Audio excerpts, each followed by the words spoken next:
means that the number one pick in the 2021 NBA draft goes to the Detroit Pistons.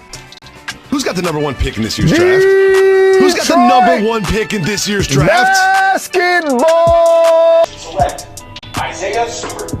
The Detroit Pistons select Killian Hayes. Saddiq, that was absolutely sensational. I don't know what went into that process. I met the criteria to be selected, but I wasn't. From long range. Oh! Yes! Detroit basketball! Pistons fans, welcome back to another edition of the Palace of Pistons Podcast, part of the Believe Podcast Network. I'm your host, Mike Anguilano, and joining me as always is Aaron Johnson and Jasper Apollonia. Fellas, how are we doing? We haven't been able to record in a couple of weeks.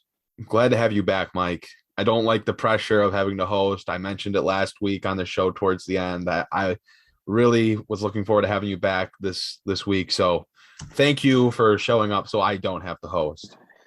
Yeah, I actually have no problem hosting, but I know how uncomfortable it makes Aaron. So I just tacitly let him do it instead. I've hosted like different talk shows and, you know, I do like play-by-play broadcasting. So I have a lot of experience in like that host type role, but I don't know. It's something with this podcast specifically that I just don't think I flow well as the host. And I'm more so better as the annoying secondary guy rattling off opinions and having a bunch of banter. So I like that. I like that better. In fairness, Aaron, you're both great at hosting and being annoying as the secondary guy. So no worries there, man. And as the host, I love both of you being the annoying guys because it gives me pretty much no need to talk much, and you guys just bounce off of each other. So it works out. It's a perfect triangular relationship we have there. Mm-hmm. It's like I don't know, what's the annoying version of a love triangle? We have that going on. We have a ball triangle. Ball triangle, there we go. We have a triangle offense going. Yes, we do. We have a triangle offensive. There we go. But what's not offensive, well, maybe if you're a Lions fan, I'm just going to keep making fun of the Lions each week. As you can see that this is now my running joke. But what's not offensive is using BetOnline. And BetOnline is back and better than ever, and all eyes are on the gridiron as the teams are back on for their football season. And as always, BetOnline is your number one spot for all the pro and college football action. With a newly updated site and interface, even more odds, props, and contests, BetOnline continues to be the number one source for everything football. Head on over to the website or use your mobile device and sign up today to get a 50% welcome bonus on your first deposit. And don't forget to use the promo code BELIEVE, that's BLEAV, to receive that bonus. From football, basketball, which is right around the corner, boxing, right to your favorite Vegas casino games. Don't wait to take advantage of all the amazing offers for the 2021 season. BetOnline is the fastest and easiest way to bet all your favorite sports. And again, sign up today, receive your 50% welcome bonus on your first deposit using the promo code BELIEVE, that's BLEAV. BetOnline, where the game starts.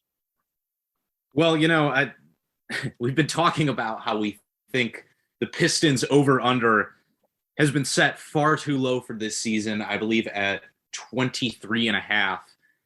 After 3 preseason games, how are we feeling about that? Because we've been saying, oh, bet the over, but whew, these have been kind of ugly, huh, fellas?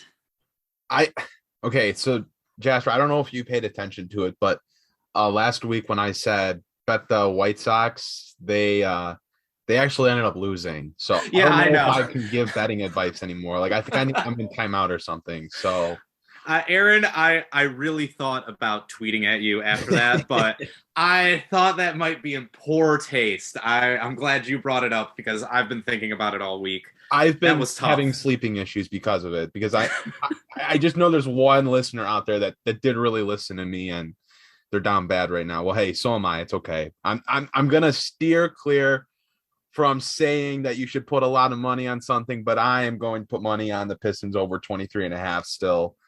They've played a lot of games they've played all their preseason games without Cade Cunningham. Saddiq Bey has missed a game. He's missing their preseason finale as well. And Killian Hayes will end up playing in one of the preseason games. So that's 3 key guys that they've been playing without. They're going to get over 23.5 wins. I'm very comfortable with that, but I'm not going to tell you, the listener, to go bet money on that after my snafu last week. I'm going to be a good person this week. Well, that's fine. I'll tell the listener still to bet the over on that because I'm a gambling genius who has figured out always bet the Syracuse to cover. Always bet the Lions to lose. And what can I say? Hasn't failed me yet. So, yeah, it's been nasty though. Like these first 3 preseason games, the Pistons looked a little bit better last night. But that Memphis game was awful. I don't even know what positives you really could take from that game other than Killian Hayes played. But then he got a concussion. So you're coming out of this. You're going into the 4th preseason game without Killian Hayes, without Cade Cunningham, and without Saddiq Bey. Honestly, like if we weren't doing this podcast, would either of you guys watch that last game? Absolutely not. I didn't even watch I didn't even watch the Knicks game. One, because there wasn't local TV broadcast for it, and 2, because the Pistons were playing without Killian Hayes, without Cade Cunningham, without Saddiq Bey, without other guys that we haven't really seen before that are worth a look, just out of curiosity, guys like Chris Smith, Isaiah Livers, just to name a couple. So I just didn't really feel like it. And yeah, I watched the first 2. The Memphis game was really bad, so I just said, you know what, the hell with it. I'm not gonna drag myself through that Knicks game. Yeah, the Memphis game did not inspire a whole lot of confidence. And for what it's worth, 538 has the Pistons at 24-58 with a less than 1% chance to make the playoffs. So they are taking the over, but just barely. I would also still take the over. They haven't played with Cade and they've been pretty banged up, which is really unfortunate. Between not having Saddiq and not having Killian and not having Cade, and I really think that Cade Cunningham's fine. They're just being ultra cautious because they have no reason to be aggressive in the preseason with their number 1 overall pick. But I would still take the over. I am going to have a hard time watching their final preseason game without any of those guys playing, which it looks like that's not going to happen. But I would still take the over. I still have some faith in the growth over the course of the year. It was maybe a little bit more shaken in the preseason than I would have liked. Yeah, definitely, man. I feel the same way. 538 put them at less than 1% chance to make the playoffs. 0.9% chance. They are right above the Magic, who are 1 game worse. Okay, so in the immortal words of Lloyd Christmas, so you're telling me there's a chance. Good to know. 1 in a million. The Magic, again, they're 0.5% chance, and then the Rockets and Thunder are both surprisingly they are in the West, so it's a little bit tougher, but they have the Rockets and Thunder each at 19 and 63. Yeah, for the Rockets, maybe I can see that because I think they're going to unload some guys like Eric Gordon and go full-blown rebuild. But the Thunder, I feel like you at least have Shea and Poku and some other interesting players on the team. 1963 seems pretty harsh. Yeah, I mean, I think in that case, I feel kind of the same way about them as I do with the Pistons after watching them through preseason. And of course, I think everything that we're going to say about the Pistons preseason performance has to come with a caveat, right? There's no Cade Cunningham. And that is, not probably, he is the most important player on this team. Oh, yeah. I love Jeremy Grant, love what he's done, but Cade Cunningham is what is going to make this team work if anything does, because he is the guy that can both score and make plays for others, and he's not out there right now. So, without Cade, this is a tough team to watch. They really can't shoot. Like, there is a serious problem in that department. Frank Jackson, like, I have high hopes for him. It's nice seeing Saban Lee go 4 for 4 from 3 last night, but this is not a team that inspires any sort of confidence from long range. And look, in the Memphis game, I thought Killian Hayes did a really good job of actually getting to the rim. I was shocked. One of the first plays in the first quarter, he crossed over, dribbled with his right hand to his right, and then pulled up for a jumper. I was like, oh my God, it's a new and improved Killian Hayes. It's a brand new day for us here in Detroit. Of course, he missed the shot, but that's neither here nor there. But yeah, this is like a team that I really feel, if Cade Cunningham is not out there, there's really nobody on this team that makes the opponent fear from outside. Like, yeah, Kelly Olynyk can shoot a little bit. Frank Jackson can shoot a little bit. These guys are not shooters, though. And that is something that really, it worries me after these 3 preseason games. I think even with Cade back in the fold, and hey, we were on this podcast last week saying, simple, small ankle sprain, he'll be fine. I don't know about that now. We haven't really gotten an update on his condition there, so who knows when they're getting him back. He's going to have to take a huge role in that outside shooting because I don't see anyone else on this team that really can.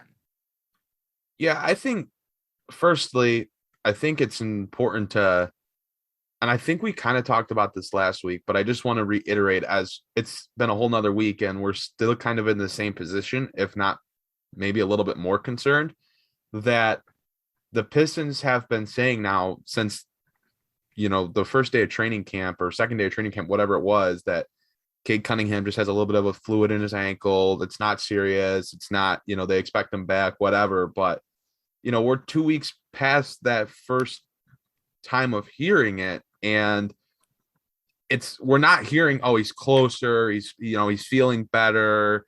It's, yeah, he's still, he's doing a little bit, just kind of shooting and stuff. And he's watching practices, but it doesn't sound like he's playing in the final preseason game. We have not heard that he's got in a full practice yet.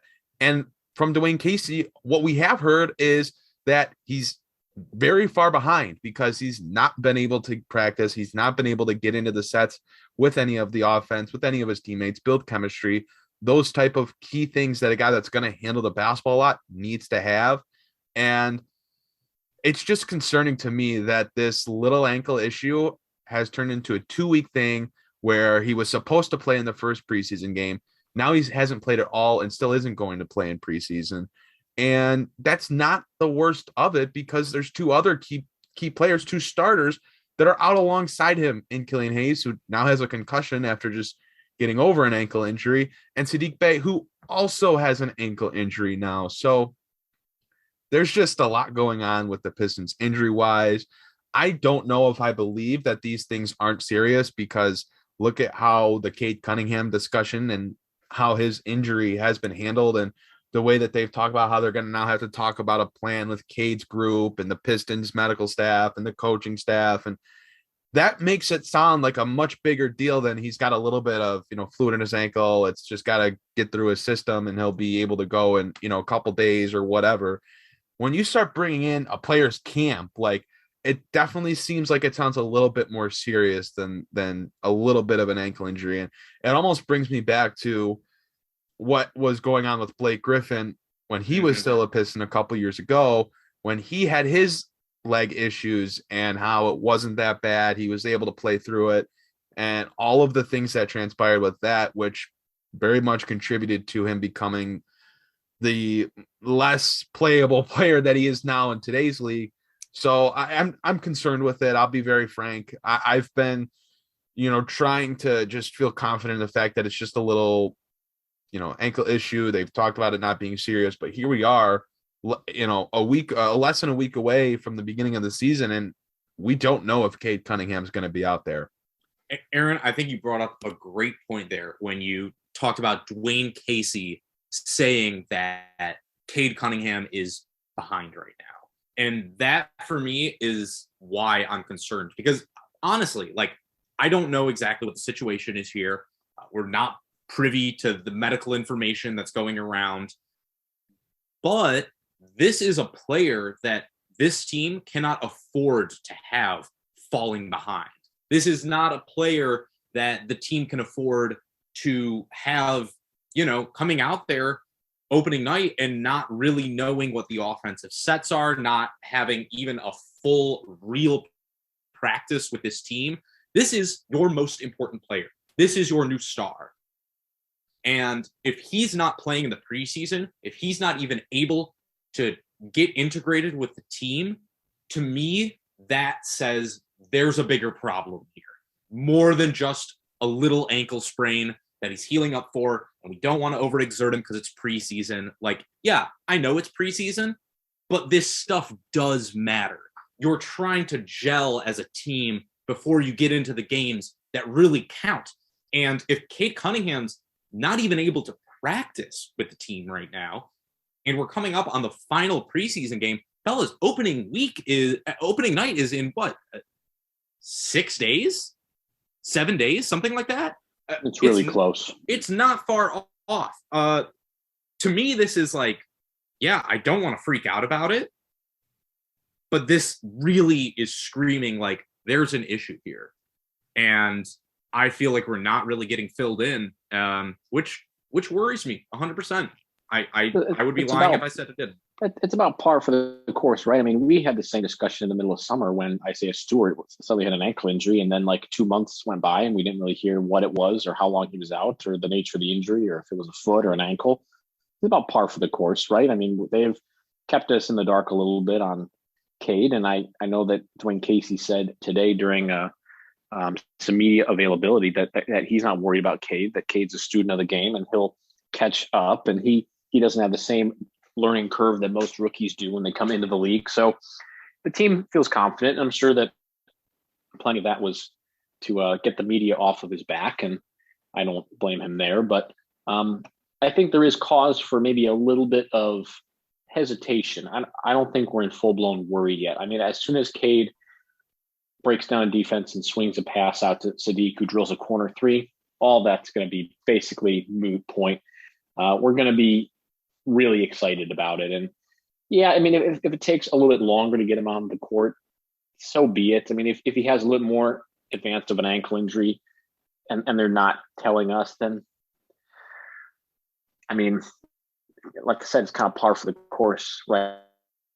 I mean, I know that Cade is of a larger magnitude, but they just have to continue to be cautious, and there's no reason to rush him. And when he's ready to play, he will. Not being able to practice is more, that's a little bit on the concerning side for me as well.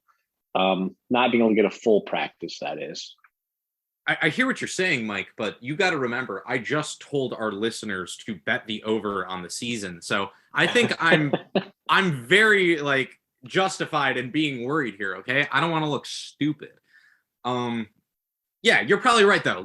Honestly, if Cade is out for the first week of the regular season and then he comes back, and because he's Cade freaking Cunningham and he was drafted number 1 overall for a reason, he comes in and he's instantly the best player on this squad.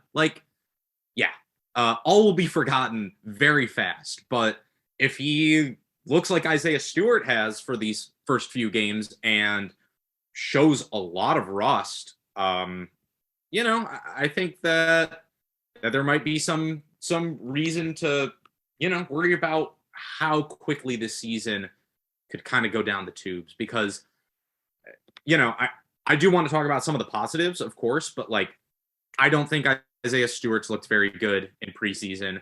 I don't think, I really don't I don't think Saben Lee, I know Saben Lee had a good shooting night last night. I don't think he played especially well. Frank Jackson, same thing. I think on the plus side, Kelly Olynyk has looked like the guy that Troy Weaver wanted when he brought him in. Corey Joseph still looks like he is of him, Saban Lee, and Killian Hayes, the best point guard of the three of them. And like, I'm not worried about Jeremy Grant whatsoever, but like, I'm interested.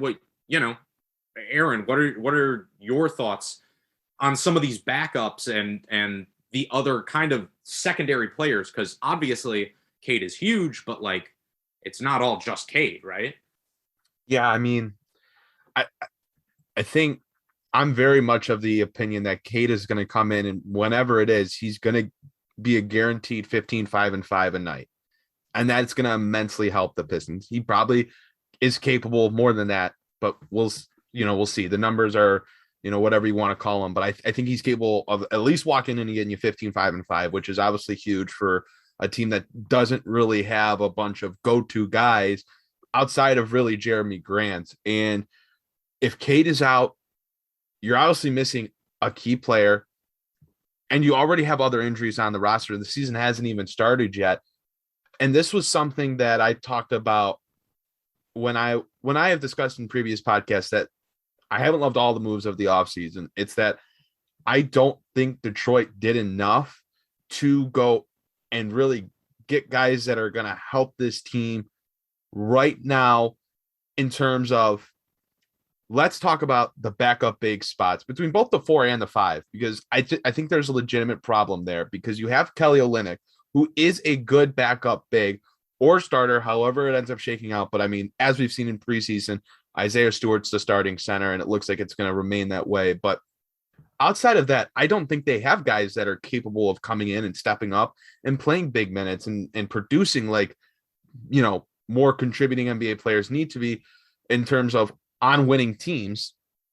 In someone like Trey Lyles or Luka Garza, like, I like Luka Garza a lot. I think he's a nice project to work on, but the Pistons don't have enough talent specifically at those two spots to where they can afford to be missing key players for a longer stretch of time. I think when you look at somewhere like the point guard spot, you at least have Corey Joseph that can come in. He's going to produce. He can give you 25, 30 minutes a night if Killian's not able to play.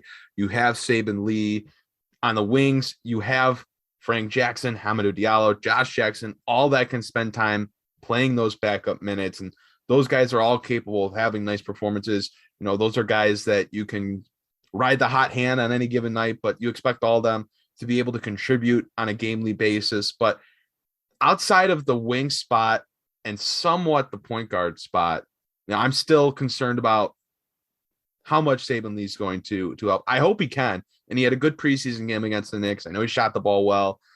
So that's a big deal for him, because obviously that's going to be a key part of his development. But the Pistons are not built to handle a key injury to a Jeremy Grant or Cade Cunningham, where they are missing more than just a game or two here and there. They're just not built for that.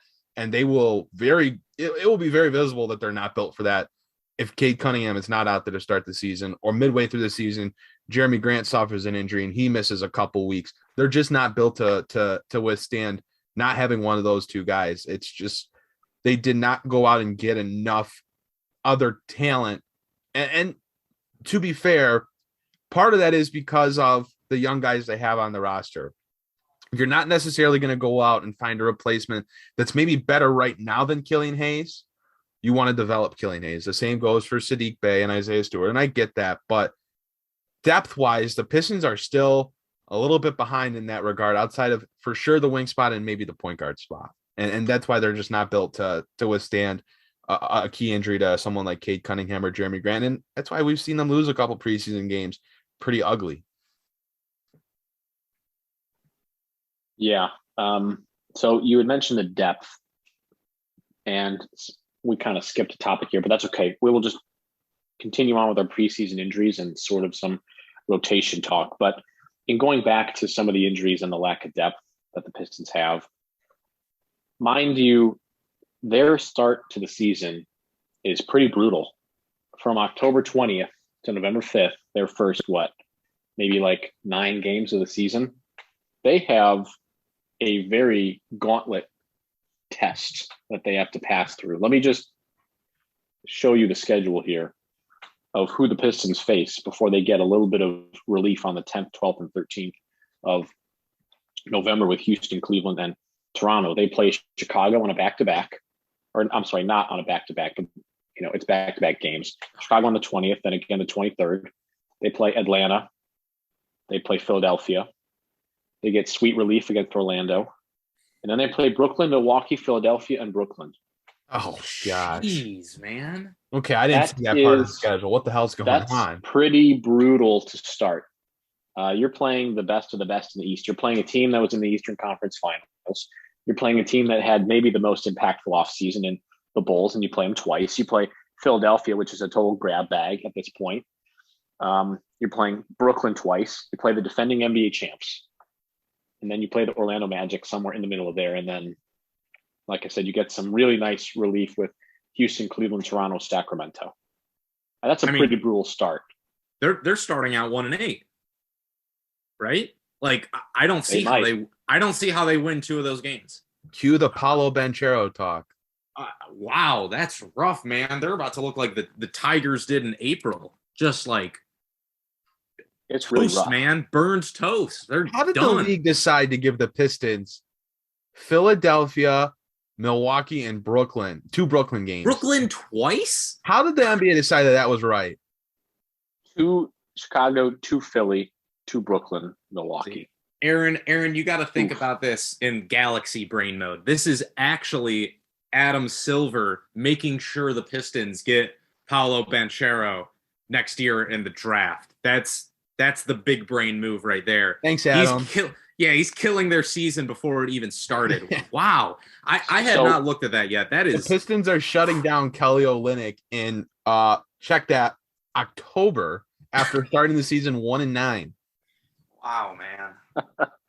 But in relation to that depth and stuff, like Cade is going to go up against some of the best point guards in the league. I mean, he's going to get Trae Young. He's going to get James Harden. He's going to get Drew Holiday. He's going to get maybe the ghost of Ben Simmons. He's going to get more on that later. Yeah, more on that later. He might get the NBA's greatest free thinker for 2 games, although that's looking unlikely. That is looking unlikely. And then he's going to get the Bulls that revamped their backcourt with Lonzo and Alex Caruso, and they're going to have Zach LaVine at the 2. So I mean, there is a lot of. He's going to be facing a gauntlet. So when we talk about injuries and taking things slowly, do you think maybe that early tough schedule impacts things? Do you want to put Cade right out there immediately if he's got maybe a bum ankle against Chicago twice? You want to put him out there against Trae Young and have him running around screens like a maniac? Or do you want to wait?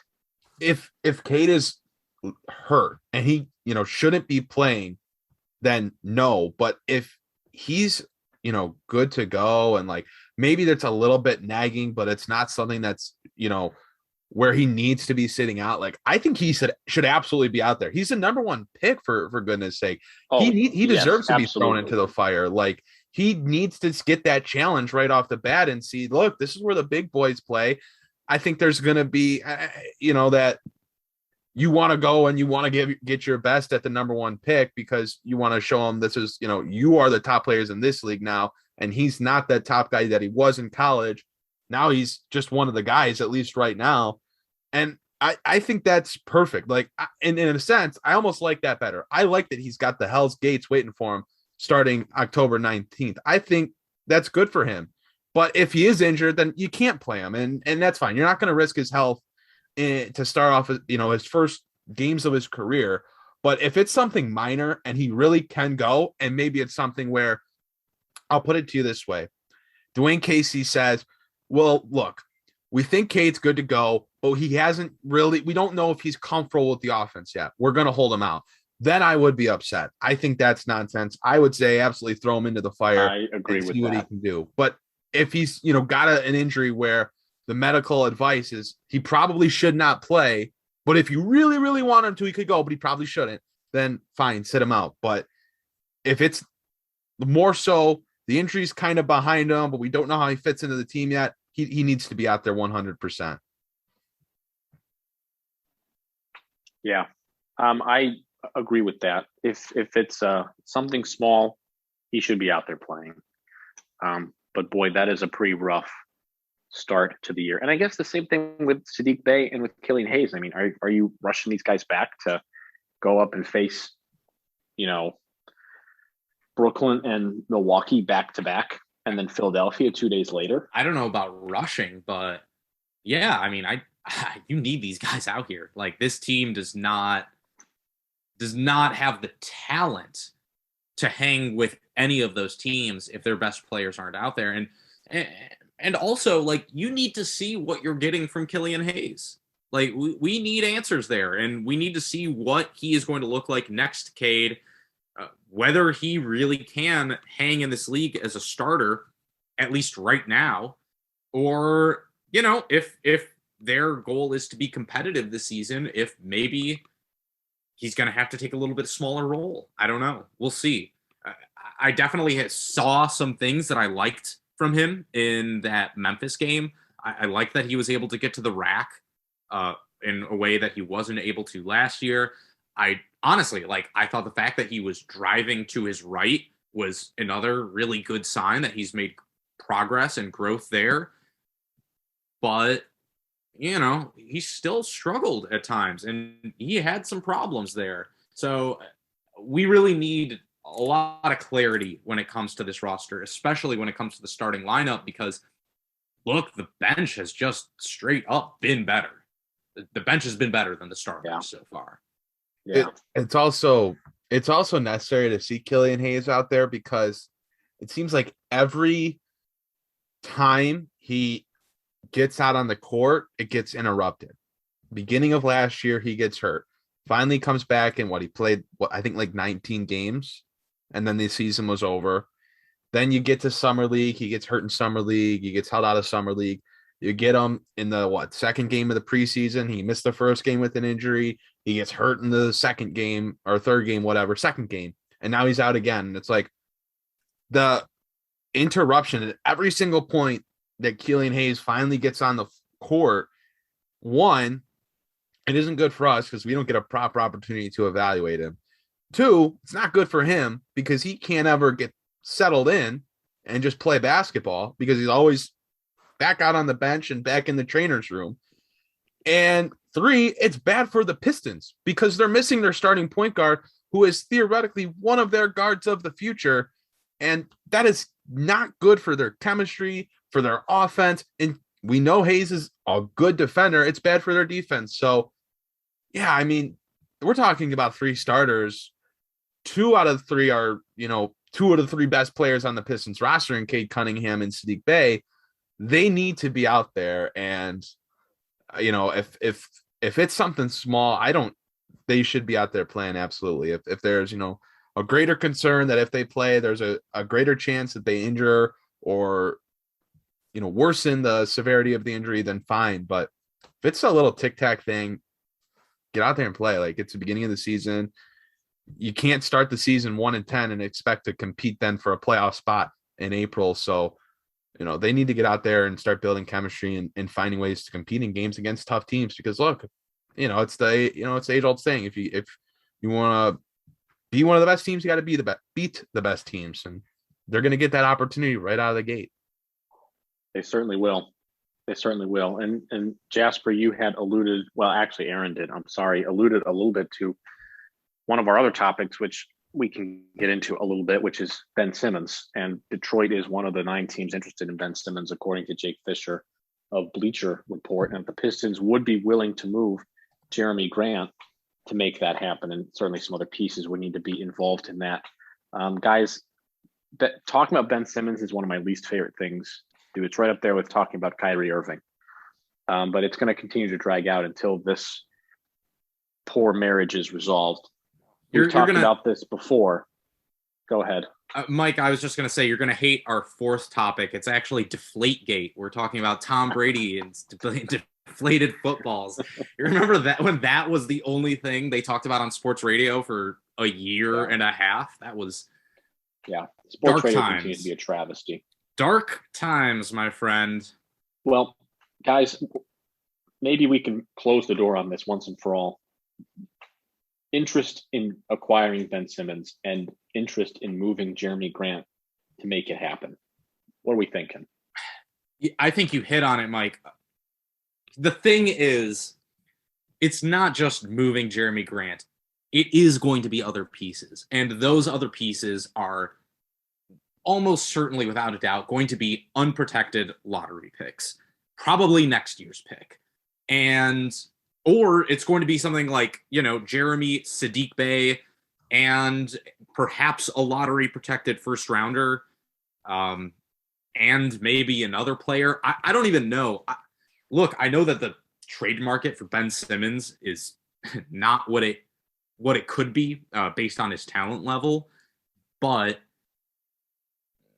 I still feel as though you're going to have to give up too much in order to acquire him. If you were just trading Jeremy Grant for Ben Simmons straight up, yeah, I'm taking that trade. Simmons, yes, makes a lot more money than Jeremy Grant does, but he's also 3 years younger. I do believe he has a higher upside than Jeremy Grant, especially on the defensive end of the floor. And yeah, I know that with him, Killian, and Cade Cunningham, that is a lot of playmakers for just one basketball. But look, this is a team, we've seen it through 3 preseason games. This is a team that needs talent, period, however they can get it. And Ben Simmons is one of the most talented players in the NBA right now. Of course, there are red flags. Of course, there are negatives to his game. But look, if it's a straight up swap, Jeremy Grant for Ben Simmons, you have to take that. I think you have to take that every day of the week. So trading for Ben Simmons would help the Pistons, and something that we talked about earlier, the offseason. They didn't get enough talent to be able to handle and withstand injuries to key players. In that sense, it would help them, but it would also end up canceling it out if you're trading someone like Jeremy Grant. In a case like this, I think if you really want to trade for Ben Simmons, it just doesn't work, because your best trade would not be trading Jeremy Grant. Your best trade would be trading future assets, young players on the roster, like a Killian Hayes, if Philadelphia was interested in him, or Isaiah Stewart, if for some reason Philadelphia was interested in him. It's not trading it's not trading your best player for their best player. I don't think in that sense it helps them that much, especially because Ben Simmons is going to come in and he's going to demand the basketball, and he's going to be another point guard that you have to give the ball to. And if you're worried about that with someone like Killian Hayes, then you're also going to be worried about that, if not at a greater sense, with someone like Ben Simmons. So in that sense, I think Ben Simmons is a good basketball player. He's obviously a head case. I'm not too interested in the Pistons acquiring him in the first place. I'm really not interested in it if it involves moving Jeremy Grant. If it was something centered around, for some reason, Killian Hayes and some other later assets or younger assets, whatever, that'd be one thing. I still wouldn't be super interested in it because of I'm just not a big Ben Simmons guy. But Aaron, look, the thing is, it's not that he can't score, it's that he can't shoot. There's a simple solution to it. You play him as your primary big man, and you build around from the outside. And I think Cade Cunningham absolutely can work with Ben Simmons because he can shoot. I don't know. I get what you're saying. I 100% do. But on a talent for talent basis, Ben Simmons is the greater talent than Jeremy Grant. Do we agree on this? Yes. Okay. And look, he can fulfill a role on this team that they desperately need, which is scoring in the paint and versatile big men that can defend multiple positions. He can do that. So, look, I get what you're saying. Obviously, like I said, there's a lot of red flags here. But if you are moving on from Killian Hayes, it's not like there's so many talented playmakers on this roster to where you go, well, how are we going to be able to fit Ben Simmons into our point guard rotation? You can play Cade off ball. You can play Ben Simmons in the post. You can play Cade as a small ball forward. Whatever, man. So, I don't know. Like I said, I understand where you're coming from, but I think if the trade is something like Killian Hayes and Jeremy Grant for Ben Simmons, I have to do it. I have to. But it's when you put the future picks in there that I start getting a little worried. I start getting a little nervous and shaky. Ben Simmons has more talent than Jeremy Grant, but he's, in my opinion, harder to build a roster with and around because he is that type of player and that's what he's paid like. And I mean, just looking at his performances, specifically in the postseason, this is a guy that, it might sound cliche, but he just doesn't seem built for that. And I mean, that the game last year in the playoffs where he didn't take the open layup and he decided to pass the ball, like he's afraid. He's afraid to be a threat offensively, and that bothers me. And if he's going to be one of your guys, how can you trust him when he won't do those type of things? How can you trust him when this is a guy that's getting paid hundreds of millions of dollars and he won't, not that he has to be a great 3-point shooter, but he will not learn how to shoot the basketball. He will not build the confidence within himself to shoot the basketball.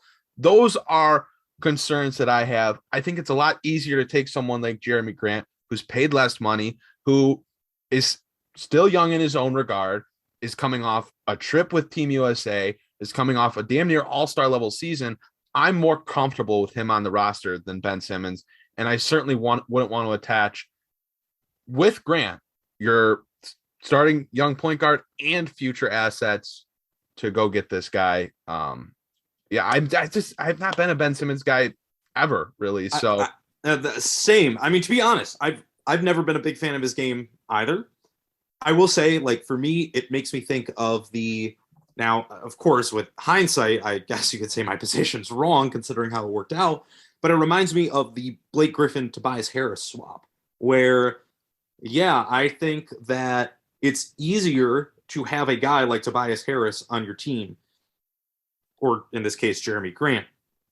But the fact is, like, Ben Simmons or Blake Griffin, whatever, elevates the floor of your roster so much higher than someone like Jeremy Grant or Tobias Harris can. And yeah, absolutely. Like, it's not good how he's looked in the playoffs. It's not good that he's refused to shoot threes, but I don't think that at 25, it's over for him necessarily. I think there's a lot of extenuating circumstances, maybe not with the 3-pointers, but when it comes to his playoff performances, I think you can look at a lot of different factors for why that happened. And a fresh start in Detroit, where there is going to be a lot less scrutiny, let's be real, and a lot more opportunities for him to play the game that he wants to play. I think that you could turn around his career. And I do think that you could turn him into the type of player that he can be. Not the type of player that he has been, because we're in agreement on this. He's not lived up to his potential. And, really since his college days, he's shown a lack of willingness to do the things that he needs to do. But he's also been in bad situations. LSU was a bad situation. The Philly situation ended up getting really, really toxic for him at the end. So I understand where you're coming from, but I have to take that chance. I have to. Yeah, I guess we're just on the opposite. Like, I'd rather play it safe with Jeremy Grant and whatever else I'm retaining in that trade. I can't talk myself into Ben Simmons with all of the on the court and off the court stuff that has gone on in his career. I'll just stay away from him, I guess, is how I'll leave it. Yet another Kardashian hater. I see how it is. me and Chris are going to be over here sipping the tea. Is he still dating Kendall Jenner? I don't know. I don't pay attention to this stuff. Isn't it Booker? Oh yeah. Yeah, sorry. So that was they have a long list. It's okay. There is a long list. Yeah. Shout out Reggie Bush. Got it all started. Oh, he did. Still kind of interesting how we think of Ben Simmons as not living up to the hype as a multi-time All-Star and Defensive Player of the Year and a candidate year in and year out for all that because of a lack of a shot. I mean, he is a very strong rim finisher and an excellent passer. And actually his usage was quite a bit lower this past season than the one before. So his turnovers are so high. I mean, I'm just kind of sifting through his stats. I mean, the problem with Ben Simmons is he requires such a very particular arrangement of players around him to complement his skill set. And I really think that he's of the, not of the LeBron ilk in that he's of the same player, but he requires a similar LeBron lineup around him. LeBron and 4 shooters was pretty much the way that the Cavaliers steamrolled through the East for 4 years, maybe 3.5 years. Kind of need that with Ben Simmons. He's a kick-out assist guy who's going to get to the rim with relative ease, and he's a very strong defender, but you need 4 shooters around him to really capitalize on his capabilities. And the Pistons don't have shooting, as we've alluded to several times. So I feel like there's limitations to trading for Ben Simmons if you don't already have the roster intact that complements his skill set. Yeah, that's a fair point as well. I mean, Cade Cunningham can shoot. Guys like Frank Jackson, Kelly Olynyk can shoot, but do the Pistons have enough other exterior shooting outside of, those 3, Saddiq Bey, whatever? Like Isaiah Stewart's shot is still TBD. Trey Lyles has not great splits shooting wise, at least on a career wise basis. He's had a couple decent seasons. He's had a couple bad seasons. Diallo's not really a 3-point shooting threat. Josh Jackson was, for example, 1 of 7 from the 3-point line against the Knicks yesterday. So yeah, I think that's another potential snafu in something like this, acquiring Ben Simmons and building your team around him. I don't know if the Pistons have the right roster as it currently stands to support him in that regard as well. I don't know, man. I look at a lineup and it all would hinge on Simmons's willingness to play as a playmaking big man instead of a traditional point guard. And if he's not willing to do it, then you don't make that trade. But if he is, I think a lineup of Cade Cunningham, Saddiq Bey, Ben Simmons, Kelly Olynyk, and Frank Jackson. To me, that's a team that can work as my starting 5. I thought you were gonna say Isaiah Stewart instead of Frank Jackson, and then I was gonna say, "Whoa, you're stepping on Mike's toes with the Cavs going all day." Yeah, that's true. We'll have Isaiah Stewart playing the Evan Mobley role as the big ball 3. I love that, God. man. I love it, Mike. We're gonna have to talk a little bit of Cavs this year with that. No, you know what they'll do? Oh, I got it. They'll trade Isaiah Stewart as part of the deal. They're going to need to get another big man back. Yeah, say it. Who's the backup big for Philly? Say it. Andre Drummond. That is right. Andre Drummond's playing the 3 in Detroit. We all saw him strip D-Wade on back-to-back possessions, 9-10 years ago now. He can do it now. Put him on the perimeter. Who cares? Oh, my gosh. I love it. We're doing it, baby. We're back. A big man you can build around. Thank God. Finally. The new Big Bob Lanier. Okay, I think my mind is going at this point. We probably should wrap things up. We should wrap things up. We do have one more topic. We kind of hit on it a little bit. Really, it kind of breaks down to where does Saben Lee fit. We talked a lot about the wings and the giant cluster of wings that exists on the roster. We talked a lot about rotations and whatnot. And let me just, before we wrap up, I'm going to give you 538's estimated rotation for the Pistons and the minute allocation for them. So the starters, I guess, the guys with the most amount of minutes would be Killian Hayes, Cade Cunningham, Saddiq Bey, Jeremy Grant, Isaiah Stewart. Cade getting the most minutes at 31 minutes per game. Jeremy Grant with 30 minutes per game. And a bench of Josh Jackson, Hamidou Diallo at 20 minutes apiece. Kojo and Kelly Olynyk at 17 apiece. Trey Lyles at 13. Isaiah Livers at 12. That is very strange. And Luka Garza getting a minute per game. So that means Saben Lee, Frank Jackson, Rodney, Hot Rod, McGruder, Jamorko Pickett, those guys getting 0 minutes. And this is just an estimate as well. This is the idea. And it considers injuries as well, which there are numerous of them. But you specifically noted and asked here for our topics of where does Saben Lee fit. Now, where does Saben Lee fit? He did have a nice shooting game against the Knicks yesterday, but where does he stand on the roster? shit, he might be their starting point guard right now with all these injuries. Yeah, he might be.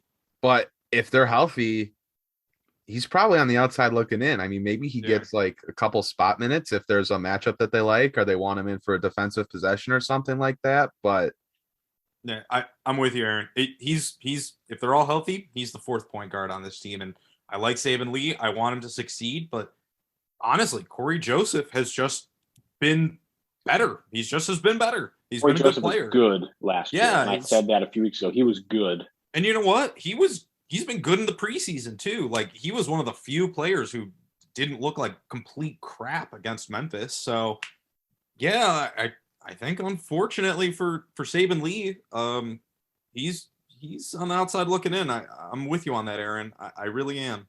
if they're fully healthy, should he be in the G League? Yes. I mean, they're a mile away or whatever at Wayne State. Like, he can practice with the Pistons every day and then go play the games. No, he should be playing. City Cruise. Like, he should be playing. Yeah, that's a guy I want to see improve his skill set and improve as a player, because like, I do think he can be the backup point guard on this team.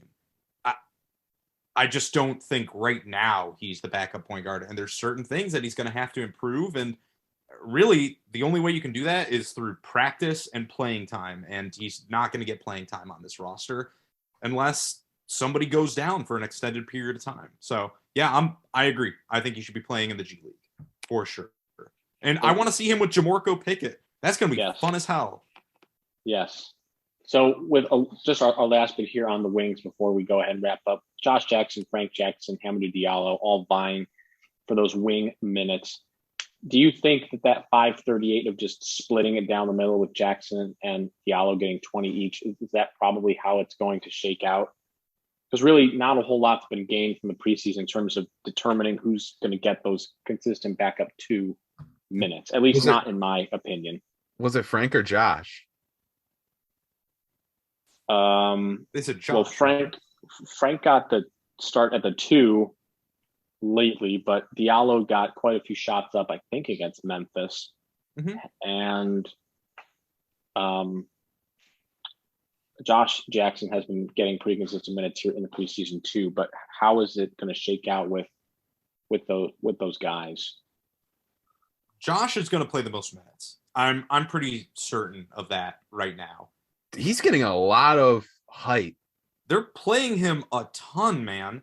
Like, yeah, he's like the first guy off. He's the second guy off the bench. Kelly Olynyk's the first guy off the bench. But like, I think as of right now, Josh Jackson is everything that I'm hearing coming out of, the Pistons camp. They're saying he's a team leader. He's this, he's that. He's really focused. He's playing well.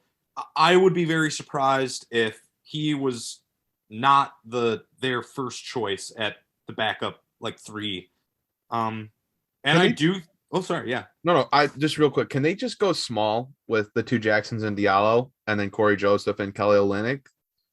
They didn't do it in the Memphis game, but they almost did. They should just do that. Yeah. Why not? I don't see how you keep any of those 3 off the court. I mean, I think it's easier to pull someone like Josh Jackson if he's having one of those out of control, not into it games. But someone like Frank Jackson needs to be out on the court just because he spaces the floor. He's a 40% 3-point shooter. Dwayne Casey talks so highly of his defense every time Frank Jackson is brought up. I always hear Dwayne Casey talking about how well he competes defensively. And it seems like he needs to be out there. And I guess it comes down to Jackson or Diallo, who has the hotter hand, or they could just ride with all 3 of them. And I don't know. They seem comfortable rolling with Hamidou and Josh on the same lineup. So yeah. We've talked about it all preseason, which has been like, how does this backup shooting guard, small forward situation kind of shake out? And to be honest, I am no more certain now than I was 2 months ago. So it's going to be definitely something to keep an eye on. That's just kind of the fun grab bag you get by following a team with very little depth and just a whole lot of hodgepodgey players. And the team is also kind of bad. So it'll just be one of those things that has to shake out. And Josh Jackson's getting a lot of minutes, but we'll see how long that lasts. I think it's going to be riding the hot hand. And you guys alluded to it earlier in the show. It's just it might be who's shooting better right now, because there is just a lack of shooting on this roster. That was a little bit of a long podcast, fellas. It was, but it felt good. It wasn't that long. I guess we'll have to check back when the editor looks at it. Yeah, whoever that might be, whenever that editor gets around to it, he's kind of, to be honest, guys, he has not been following any of my requests over the last few weeks. So might have to have a talk with him. A complaint to HR. I definitely will be. I think we have a little like comments, concerns box in the break room. When I get my coffee, I'm gonna put it in there. Of course, in the Palace of Pistons penthouse. What you don't know is that the concerns and complaints box just actually empties out into the garbage. But I'm sure the HR will get around to it. Don't worry. One of these days, Aaron is going to hit on one of his bets, and we're all going to be in the penthouse, the Palace of Pistons penthouse. Palace of Pistons content house. Oh, my God. All right. When I start making fun of Aaron's betting, that's how you know the podcast has to end. Yeah. That's how you know. Take us home, Mike. We've come full circle. Well, guys, thanks you so much for joining us on this edition of the Palace of Pistons podcast. We covered a lot. Thank you to our sponsor, BetOnline. Again, sign up today, receive your 50% welcome bonus on your first deposit, and don't forget to use that promo code BLEAV, BLEAV, to receive that bonus. BetOnline is where the game starts. We are just a short 6 days away, gulp, from opening night for the Pistons. It's come awfully quickly. Still have a lot of unanswered questions, a lot of injuries. We did provide some preview content, some positional preview content at houseofpistons.com, guards, wings, and bigs.